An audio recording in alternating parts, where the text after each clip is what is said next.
Hello friends, good morning. આજે આપણે શરૂ કરી રહ્યા છીએ વર્ટિકલ સર્ક્યુલર મોશન.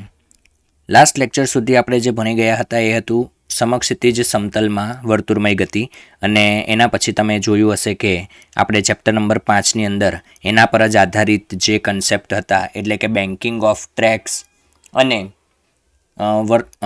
ઢોળાવવાળા માર્ગ પર અથવા તો વળાંક ધરાવતો જે રસ્તો હોય, વળાંક ધરાવતા રસ્તા ઉપર વાહનની ગતિ કેવી થતી હોય એના વિશેની ચર્ચા આપણે લાસ્ટ લેક્ચરમાં કરી હતી. તો હવે આપણે આજના લેક્ચરમાં સ્ટાર્ટ કરીએ છીએ વર્ટિકલ સર્ક્યુલર મોશન, એટલે કે સિરોલમ સમતલની અંદર વર્તુળમય ગતિ થતી હોય તો એ કેવી રીતે આવશે. તો ચાલો મિત્રો શરૂ કરીએ. તો મિત્રો અહીંયા તમે જોઈ શકો છો કે આકૃતિમાં દર્શાવ્યા મુજબ એક વર્તુળાકાર માર્ગ આપણને આપવામાં આવ્યો છે. અહીંયા કેન્દ્રથી આપણે સિરોલમ સૌથી નીચેના બિંદુ પર પહેલાં જો ચર્ચા કરીએ તો આ પોઈન્ટને નામ આપી દઈશું આપણે એ પોઈન્ટ. આ એ પોઈન્ટ પાસે જો વાત કરીએ તો એ બિંદુ પાસે વર્તુળાકાર માર્ગ પર ગતિ કરનાર જે કણ છે એની પાસે વેગ હશે કંઈક, ધારો કે સમક્ષિતિજ વેગ છે યુ જેટલો, બરાબર. આવું કંઈક આપણે ધારી લઈએ. હવે આપણે આને આ રીતે ગતિ કરાવવી છે અહીંયાથી આમ ઉપર આખું ફેરવવા માટે. તો વિચારો કે હું અહીંયા કોઈક બી બિંદુ લઈ લઉં છું. આ જગ્યાએ અહીંયા કોઈ પણ જગ્યાએ હું બી બિંદુ લઈ લઈશ તો એ કંઈક આ રીતે અહીંયા હશે. બોલો, હું એમ કહી શકું કે સિરોલમ સાથે થીટા માપનો ખૂણો બનાવે છે. અને અહીંયા હવે જો હું આના પર બળની વાત કરું તો બોલો, આ જગ્યાએ દોરીની અંદર તણાવ ઉદ્ભવશે કેપિટલ ટી. પદાર્થનું વજન નીચે તરફ લાગતું હશે એમજી. આ એમજીના મિત્રો બે ઘટકો પડશે, જેમાંથી આપણે એક જ લઈશું કે જે આપણા કામનો છે, જે દોરીની લાઈન પર આવશે, જેને આપણે એમજી કોસ થીટા ઘટક કહીશું. અને સાથે સાથે વાત કરીએ તો જો આના ઉપર જ બેસી જઈએ તો બહાર તરફ બીજું એક બળ લાગતું હોય જે હશે mv²/r. મિત્રો આર એ વર્તુળની ત્રિજ્યા છે. તો અહીંયાથી આપણે એમ કહી શકીએ, ધારો કે હું આ પોઈન્ટને બી નામ આપી દઉં છું. શું નામ આપું છું? Capital B. તો બી પોઈન્ટ પાસે જો હું વાત કરીશ તો બી પોઈન્ટ પર આપણે એમ કહી શકીએ કે તણાવ બરાબર લખી શકાશે mg cos theta plus mv²/r. બોલો, ક્લિયર છે? તો આટલું કંઈક પદ આવી જતું હોય છે. હવે સી બિંદુની વાત કરીએ તો મિત્રો સી બિંદુની જો વાત કરીએ તો સી બિંદુ પર શું થશે જોજો. ધારો કે હું અહીંયા ક્યાંક સી બિંદુ વિચારું છું. મિત્રો આ છે આપણા માટે સી પોઈન્ટ. વર્તુળના કેન્દ્રથી સી બિંદુ સુધી જો ચર્ચા કરીએ તો અહીંયા પણ જો વિચારીએ તો આ રીતે કંઈક સ્પર્શકની દિશામાં વેગ વી હશે એવું આપણે માની શકીએ. અહીંયા તણાવ બળ કેપિટલ ટી કંઈક આ રીતે લાગતું હશે. અને જો હું એમ કહી દઉં કે સિરોલમ સાથે આ રીતે કંઈક સિરોલમ આપણે વિચારીએ અને સિરોલમ સાથે જો થીટા ખૂણો બનતો હોય તો શું થશે સમજો. અહીંયા સિરોલમ સાથે થીટા ખૂણો બનાવે છે. વિચારો કે અહીંયા વજન નીચે તરફ લાગતું હશે. વજન તો હંમેશા સિરોલમ નીચે તરફ જ હોય ને, એટલે અહીંયા જો થીટા ખૂણો હોય તો ઝેડ બનશે, એટલે અહીંયા પણ થીટા આવી જશે. એનો અર્થ એવો થઈ ગયો કે અહીંયા તણાવની દિશામાં જ એમજીનો કોસ થીટા ઘટક આવશે. પરંતુ જો આપણે આ જે પદાર્થ છે એના પર જ બેસીને જો વિચારીએ તો આપણે એમ કહી શકીએ કે mv²/r એ તો હંમેશા કઈ તરફ લાગશે, તો કે બહાર તરફ જ લાગતું હોય. એટલે કે મિત્રો જો હું અહીંયા સી બિંદુ પર ચર્ચા કરું તો સી પોઈન્ટ પર હું એમ કહી શકીશ કે તણાવ બળ ટી બરાબર કેટલું થઈ જશે? તો થઈ જશે મિત્રો mv²/r minus mg cos theta. હવે વિચારો કે હું બી અને સી બંને પોઈન્ટને મેં ફક્ત એમ જ કોઈ પણ જગ્યાએ લઈ લીધા છે. ખરેખર બી બિંદુ અને સી બિંદુ કેવા પોઈન્ટ હશે? તો કે સમજો કે આ જે સમક્ષિતિજ રેખા અહીંયા બનાવું છું એ જે વિસ્તારમાં છે ત્યાંથી અહીંયા સુધી મૂવેબલ પોઈન્ટ હશે. એટલે કે સમજો તો કે બી બિંદુ છે, બી બિંદુ એ એથી લઈને અહીંયા સુધી ગમે ત્યાં 90 ડિગ્રીમાં પોઈન્ટ વિચારી શકાય, જ્યારે સી બિંદુ છે એ આ 90 ડિગ્રીમાં ગમે ત્યાં વિચારી શકાય એવો બિંદુ છે. કારણ કે હું થીટાની કિંમત બદલીશ બંને જગ્યાએ એટલે મને તણાવની અલગ અલગ કિંમતો જોવા મળશે. તો મારો વિચાર તો અહીંયા એ જ છે કે મારે તણાવની કિંમત નક્કી કરવી છે કે એથી લઈને આમ ઉપર જઈએ છીએ તો તણાવમાં શું ફેરફાર થાય છે. આ બધી જ ચર્ચા મેં એના માટે કરી છે. બોલો, ક્લિયર થાય છે દરેકને? તો હવે આપણે જોઈએ કે બી બિંદુ માટે શું બનતું હોય. તો જુઓ, અહીંયાથી જેમ જેમ એથી આપણે ઉપર તરફ જવાનો પ્રયત્ન કરીએ, એથી ઉપર તરફ જવાનો પ્રયત્ન કરીએ એટલે થીટાના મૂલ્યમાં શું થશે? તો કે થીટાનું મૂલ્ય વધશે, થીટાનું મૂલ્ય વધશે. બોલો, થીટાનું મૂલ્ય વધે, બી બિંદુવાળાની વાત છે. જો થીટાનું મૂલ્ય વધે તો કોસ થીટા ઘટે. જો મિત્રો કોસ થીટા ઘટશે તો શું થઈ જશે? તો કે તણાવમાં ક્રમશઃ ઘટાડો થતો જાય. એટલે કે એથી લઈને અહીંયા સુધી જઈએ ત્યાં સુધી તણાવમાં કન્ટિન્યુઅસલી શું થશે? ઘટાડો થશે. બોલો, આ જે બ્લુ ડોટેડ લાઇન મેં આડી બનાવી છે ત્યાં પહોંચે ત્યારે થીટા કેટલો થઈ જાય? 90 ડિગ્રી થઈ જાય. જો કોસ 90 એટલે 0, એટલે કે તણાવનું મૂલ્ય કેટલું થઈ ગયા? તો કે આ પદ 0 છે એટલે ફક્ત mv²/r વધે. હવે વિચારો કે એક્ઝેક્ટલી જ્યારે બી બિંદુ આના પર પહોંચવાનું હોય એની જસ્ટ નીચે આ જગ્યાએ વાત કરીએ, દેખાય છે? જસ્ટ નીચે દોરું છું. તો જસ્ટ નીચે પહોંચે એ વખતે વાત કરીએ ત્યારે mv²/r હશે. અને વિચારો કે હવે આ લાઇનને જસ્ટ ક્રોસ કરીને થોડુંક જ ઉપર જતું રહે અહીંયા, એટલે હવે બી બિંદુમાંથી પોઈન્ટ બદલાઈને કયું આવી ગયું? સી બિંદુ. પણ આપણે લગભગ એવું જ કહી શકીએ ને કે અહીંયા જ છે. જો અહીંયા જ છે એમ કહી શકીએ તો આ થીટા કેટલો થઈ જાય? તો કે અહીંયાથી આટલે દૂર, એટલે આ થીટા ઉપરનો થીટા પણ કેવો છે? અહીંયા 90. તો સી બિંદુ માટે પણ જો હું થીટા 90 મૂકીશ ને તો કોસ 90 કેટલું થઈ ગયું? 0. કોસ 90 0 થઈ ગયું એટલે કે આ સંપૂર્ણ પદ બાદ થઈ ગયું, બરાબર ને? 0 છે પૂરેપૂરું, એટલે આ કંઈ જ નહીં આવે. તો તણાવની કિંમત mv²/r. એટલે કે તમે સમજી શકો છો કે હું શું કહેવા માગું છું કે બી બિંદુ જેટલા મૂલ્યનું તણાવ અહીંયા છોડે છે, સી બિંદુ એટલાથી જ શરૂ કરે છે. સમજો, બી બિંદુ અહીંયા જ્યારે પહોંચે છે ત્યારે એનામાં તણાવ કેટલું હતું? mv²/r. સી બિંદુ એક્ઝેક્ટલી અહીંયાથી જ્યારે શરૂ કરે છે ત્યારે એની પાસે પણ mv²/r જ તણાવ છે. એટલે કે વચ્ચે બીથી સી પોઈન્ટ પર જતાં તણાવમાં કોઈ પણ પ્રકારનો લોસ થતો નથી, પરંતુ એટલા ને એટલા તણાવથી જ આગળ શરૂઆત થાય છે.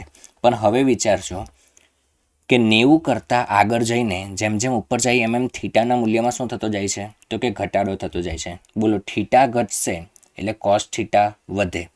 અહીંયા જો થીટાનું મૂલ્ય ઘટે તો કોસ થીટા વધે, કોસ થીટા વધે એટલે mg કોસ થીટા વધે. તો વિચારો કે mv²/r માંથી બાદ થનારું પદ મોટું થતું જાય એટલે કે તણાવ હજી પણ ઘટશે. એટલે કે એથી અહીંયાથી ઉપર સુધી જતાં તણાવમાં ક્રમશઃ ઘટાડો જ થતો જાય છે.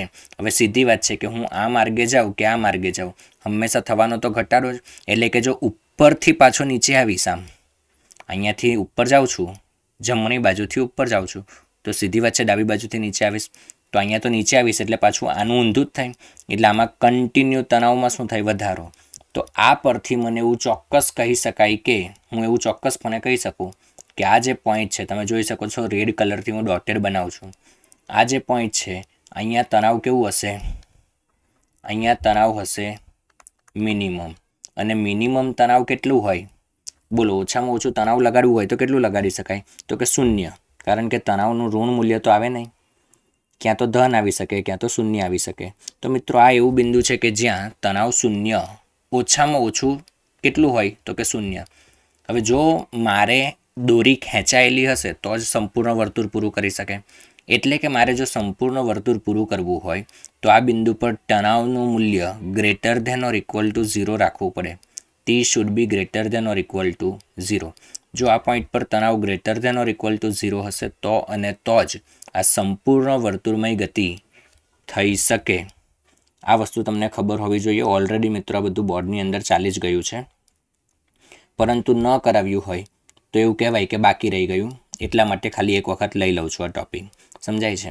બાકી આ બધું જ બોર્ડની અંદર આવી જ ગયું છે. તો T greater than or equal to 0 થવું જોઈએ તો અને તો જ નિયમિત વર્તુળમય ગતિ શિરોલંબ વર્તુળમય ગતિ પૂર્ણ થઈ શકે એમ કહી શકાય. ચલો હવે આગળ જોઈએ.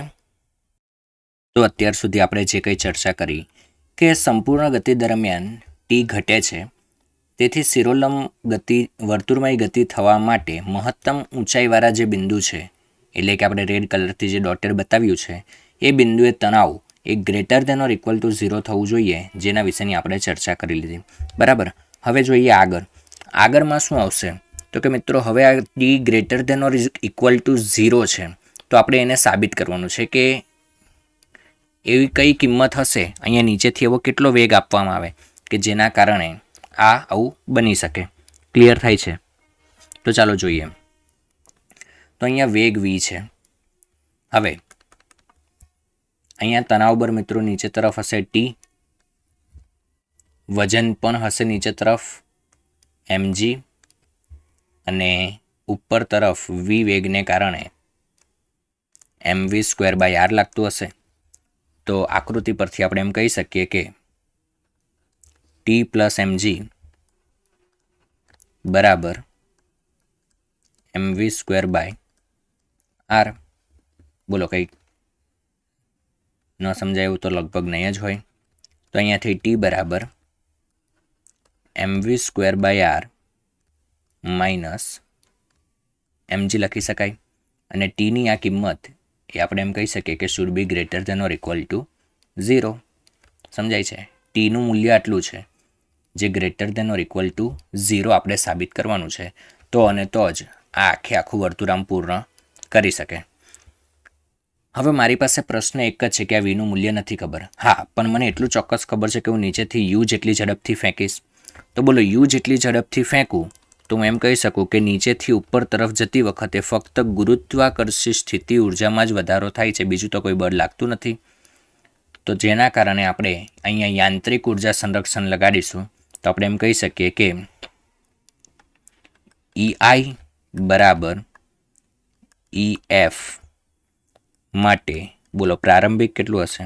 તો કે પ્રારંભિક હશે 1/2 mu² પ્લસ 0, કારણ કે કોઈ પણ પ્રકારની સ્થિતિ ઉર્જા નથી, કારણ કે આ પોઈન્ટને જ આપણે રેફરન્સ લેવલ લઈ લીધું છે. ઇઝ ઇક્વલ ટુ અંતિમની વાત કરીએ તો અંતિમમાં મિત્રો 1/2 mv² આટલી ગતિ ઉર્જા થઈ જશે, સાથે mg અને કેટલી ઊંચાઈ તો કે r વત્તા r. સમજાય છે? બે ત્રીજા થઈને, એક ગ્રીન કલર અને એક પિંક કલર, તો ટોટલ 2r જેટલી હાઇટ પર જાય છે. તો mg2r. હવે અહીંયાથી જો આપણે આને થોડું વધારે સાદરૂપ આપીએ તો શું થઈ જશે સમજો. આપણે આને લખી દઈએ, એક કામ કરીએ, બધાને છેદમાંથી 2 છે ને કેન્સલ કરી નાખીએ. એટલે mu² બરાબર mv² પ્લસ 2 અને 2 એ અહીંયા ગુણાય તો 2 તો છે જ ઓલરેડી, એટલે 4 mgr થઈ જશે. તો 4 mgr થઈ ગયા. બોલો, ક્લિયર છે? હવે અહીંયાથી આપણે mv²ની કિંમત શોધી નાખીએ. તો mv² ની કિંમત કેટલી થઈ ગઈ? તો mv² બરાબર થઈ ગયું mu² માઇનસ 4 mgr. બોલો, ક્લિયર થાય છે? આ પદ સામે ગયું એટલે માઇનસ. હવે વિચારો કે અહીંયા આખો અંશ જે છે ને એ mv² જ છે. બોલો, mv²ની કિંમત આપણને આના સ્વરૂપમાં મળી ગઈ. આ બેઠી કિંમત આપણે આ સમીકરણમાં મૂકી દઈએ. તો આપણે શું કરીશું તો કે આને કહી દઈએ સમીકરણ નંબર 1, અને પછી હવે સાદરૂપ આગળ શું લખીશું તો કે mv² નું મૂલ્ય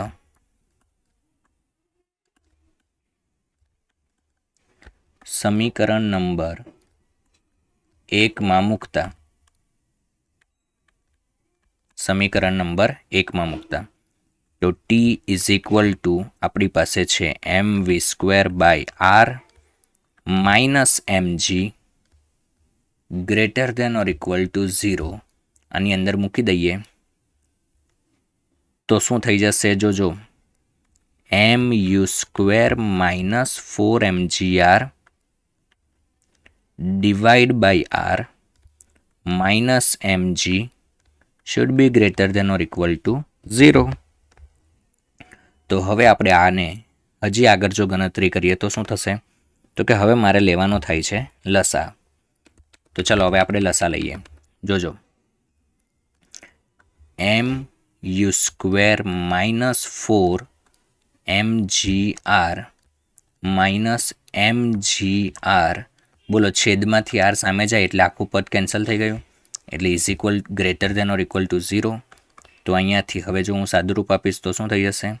એમ યુ સ્ક્વેર માઇનસ 4 અને 1 5, તો minus 5 mgr should be greater than or equal to 0. બંનેમાંથી એમ કેન્સલ કરી દઈએ તો u square should be greater than or equal to 5gr, એટલે કે u should be greater than or equal to √5gr, જ્યાં R એટલે વર્તુળાકાર માર્ગની ત્રિજ્યા. અહીંયા એવું કહેવા માંગે છે કે જો મારે સંપૂર્ણ વર્તુળમય ગતિ, શિરોલંબ વર્તુળમય ગતિ સંપૂર્ણપણે વ્યવસ્થિત પૂરી કરવી હોય તો યુનું મૂલ્ય વર્ગમૂળ 5gr જેટલું અથવા તો એનાથી વધારે હોવું જોઈએ. એટલે કે હું એમ કહી શકું કે યુનું ન્યૂનતમ મૂલ્ય કેટલું હોવું જોઈએ? તો કે યુ મિનિમમ હોવું જોઈએ ઇઝ ઇક્વલ ટુ √5gr. ઓછામાં ઓછું √5gr હશે તો અને તો જ વર્તુળાકાર માર્ગે ગતિ શક્ય બનશે. બોલો ક્લિયર થાય છે? આનાથી ઓછો હશે તો વર્તુળાકાર માર્ગે ગતિ શક્ય બનશે નહીં. વધુ હોય તો કોઈ પ્રોબ્લેમ જ નથી, પણ ઓછો તો ન જ હોવો જોઈએ. હવે પેન્ડ્યુલમ મોશન. પેન્ડ્યુલમ એટલે મિત્રો કહેવાય લોલક. લોલકની ગતિ એટલે ક્યાં સુધી ગણી શકાય? તો કે મિત્રો અહીંયાથી આપણે એમ કહી શકીએ કે સમક્ષિતિજ, આજે આપણે કેન્દ્ર લીધું છે એ કેન્દ્રની રેખા પર એ આવે એટલે કે સમક્ષિતિજ આવે ત્યાં સુધીની જે ગતિ છે એને આપણે પેન્ડ્યુલમ મોશન તરીકે લઈ શકીએ.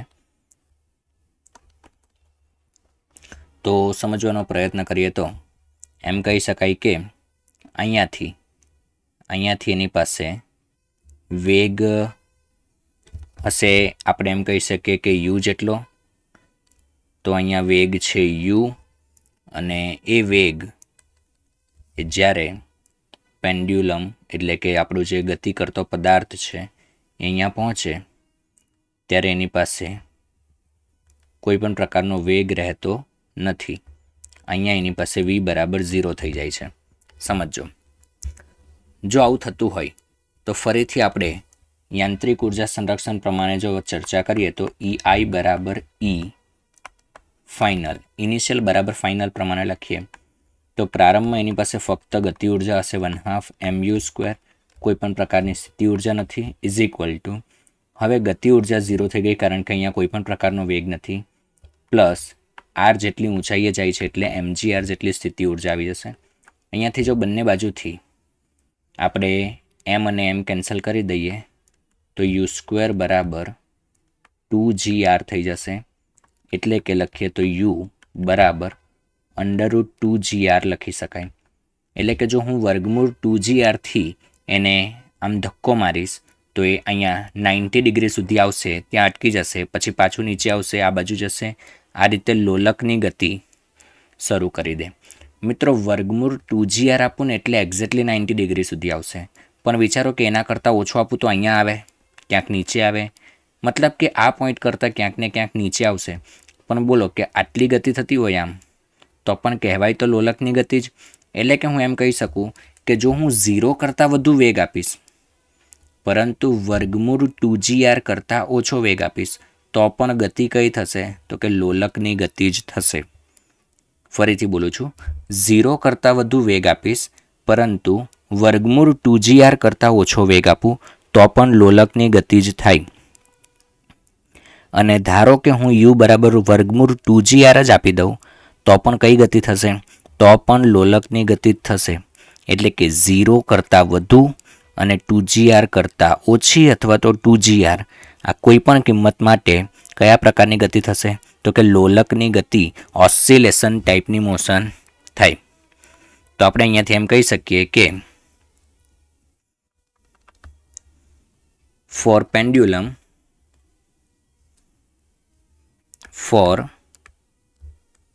pendulum motion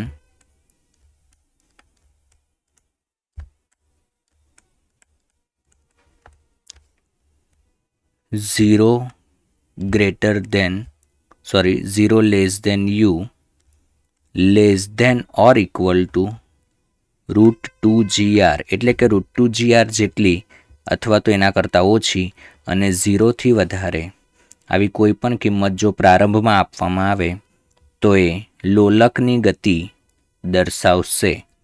લગભગ દરેકને સમજાઈ ગયું હશે શું કહેવામાં આવે છે અહીંયા. ક્લિયર છે? ચલો હવે આગળ જોઈએ.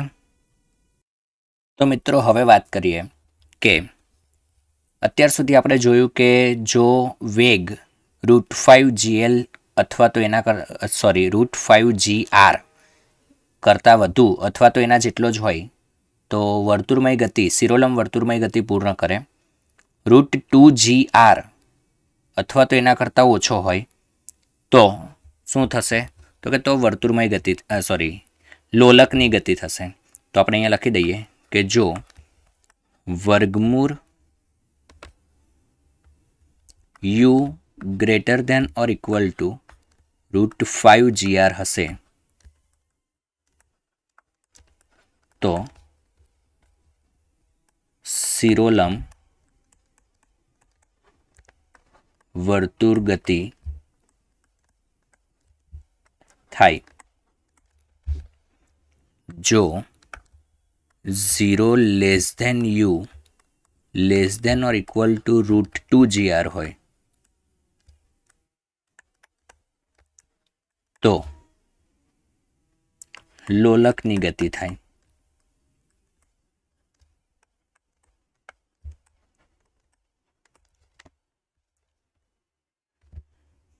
પરંતુ હવે આપણે વાત કરવાની છે મિત્રો. હવે વિચારો કે આ પ્રકારે જે આપણી પાસે સર્કલ બનતું હોય છે તો આ સર્કલની અંદર અહીંયાથી આ બિંદુથી શરૂ કરીને આ બિંદુ સુધી એટલે કે √2GR જેટલો વેગ આપીએ ત્યાં સુધી તો કંઈ પ્રોબ્લેમ નથી. મિત્રો આ કોઈ પણ બિંદુએ તણાવ ક્યારેય પણ શૂન્ય થવાનું નથી. પરંતુ અહીંયાથી લઈને મહત્તમ ઊંચાઈ સુધીના બિંદુમાં એવી શક્યતા છે કે તણાવ શૂન્ય બની શકે. અગાઉ જે ચર્ચા કરી હતી એમાં આપણે આખું વર્તુળ પૂર્ણ કરવાનું હતું એટલે આપણે અહીંયા ક્યાંય તણાવ શૂન્ય નથી એવું માની લીધું હતું. પણ હું એમ નથી કહેતો કે ન થઈ શકે. હા, આટલા ભાગમાં ક્યારેય પણ તણાવ શૂન્ય ન થાય. હું √2GR કરતાં ઓછો વેગ આપીશ ને તો પણ આ જગ્યાએ કોઈ પણ જગ્યાએ તણાવ શૂન્ય ન થાય. બરાબર? પરંતુ આ અડધાથી અહીંયાથી ઉપર તણાવ શૂન્ય થઈ શકે છે આ ભાગની અંદર. તો આ ભાગમાં તણાવ ક્યાં શૂન્ય થાય એના માટે ચર્ચા કરવાની છે. હવે તણાવ જો શૂન્ય થતું હોય તો પહેલાં તો આપણને એ ખબર હોવી જોઈએ કે મારે આની વચ્ચે આ બે પોઈન્ટની વચ્ચે જો મારે પદાર્થને લાવવો હોય તો મારે શું કરવું જોઈએ? તો કે આટલે સુધી પહોંચાડવા માટે વર્ગમૂળ 2GR વેગની જરૂર પડે છે.